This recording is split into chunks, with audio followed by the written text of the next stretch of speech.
in the home stretch. I don't mind you napping, it's okay. So my name is Randy Lascano. I'm a nurse practitioner. I work here in the cath lab, and my topic today is the importance of PAD detection on cardiac nursing practice. Forgot to thank Beth and Tom for inviting me to give this talk. The button is huge. I didn't see it. Okay, so when I was given this topic, the importance of PAD detection on cardiac nursing practice, I immediately thought to myself, oh my gosh, what the hell did I get into here?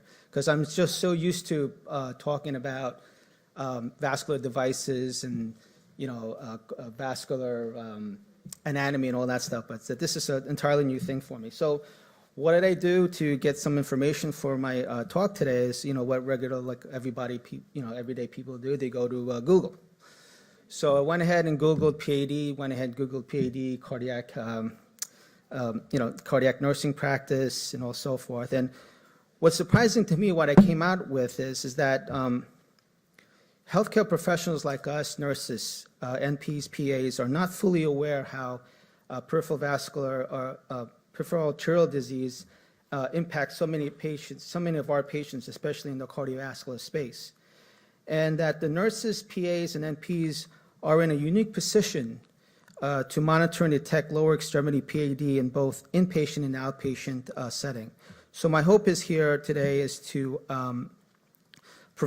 make you guys aware of the impact of peripheral arterial disease have on our patients that we take care of on a daily basis. So what is peripheral arterial disease? PAD is an obstruction of blood flow to the non-heart or non-brain arteries. So when we talk about PAD, we could talk about carotid arteries, we could talk about subclavian arteries, arteries of the limb, upper limb. But for the purpose of my talk, my presentation today, I'm going to be talking about arteries of the lower extremities. So you can see on the slide here, PAD affects approximately 8 to 12 million Americans, which is great for our stage here today. But more than 230 million people worldwide are affected with PAD. So is PAD a common disorder? Well, with the Partners, you can see here in the slide, according to Partners study, it is. PAD occurs to about 1/3 of patients, specifically those over the age of 70 and those patients age 50 and above who smoke and have diabetes. It's a progressive disease in 25% of the patients with intermittent claudication, which progresses to a limb-threatening ischemia. And the outcomes results in impaired quality of life, limb loss, and premature mortality. So what are the risk factors? The normal culprits, right? Cigarette smoking, diabetes, hypertension, hyperlipidemia, similar to those with risk factors for CAD. So who are at risk for lower extremity PAD? Well, you can see on the slide, I'm going to just read off the slide. Age less than 50 years with diabetes and one risk factor, either smoking, high cholesterol diabetes. Age 50 to 69 years and a history of smoking or diabetes.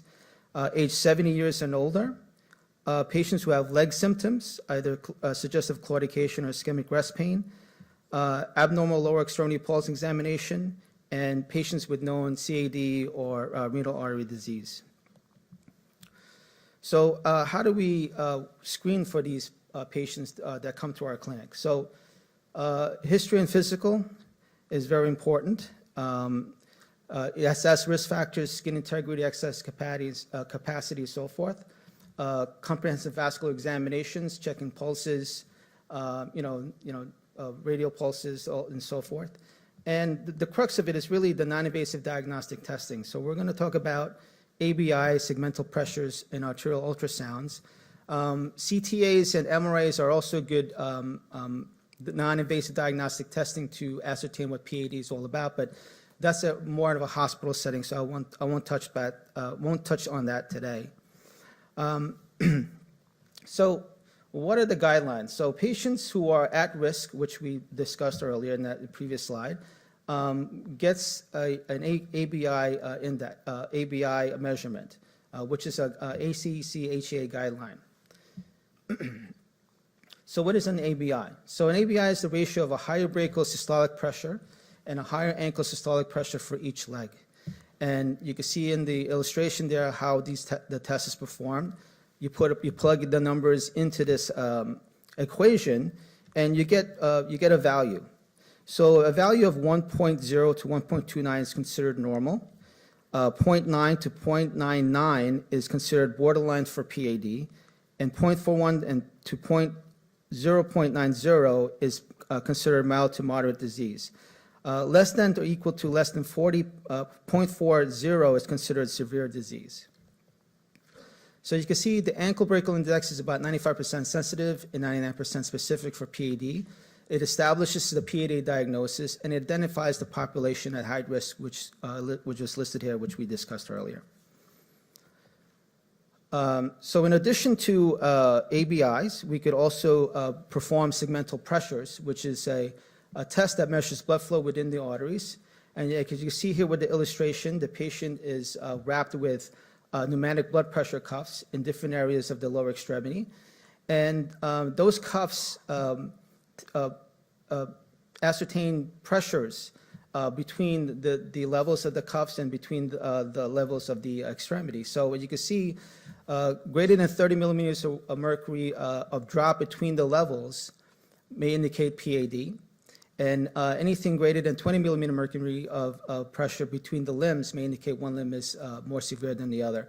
And if you could look at the illustration on the right side, the upper thigh, the lower thigh, and everything, the waveforms are normal there with the dichotic notch. But on the left side, the upper thigh, the lower extremity, you can see that the waveforms get diminished, and therefore kind of indicating that this patient who had this test may have some PAD going on in the left leg.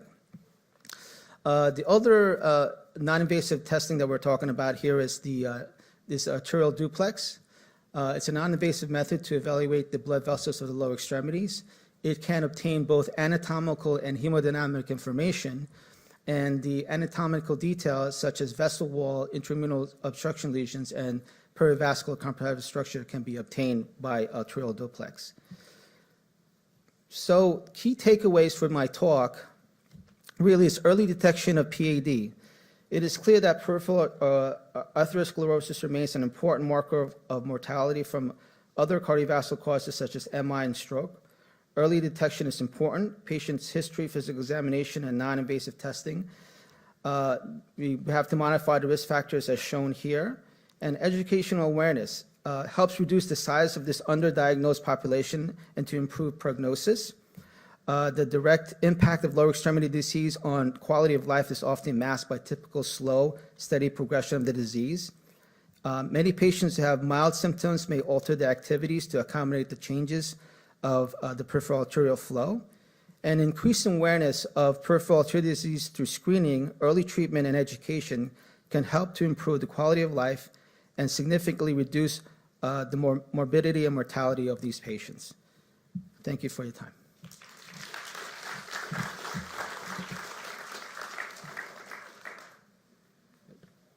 anybody have any questions? Yes.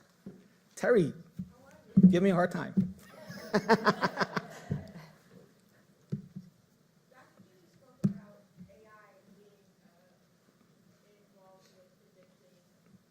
Mm-hmm. Yes.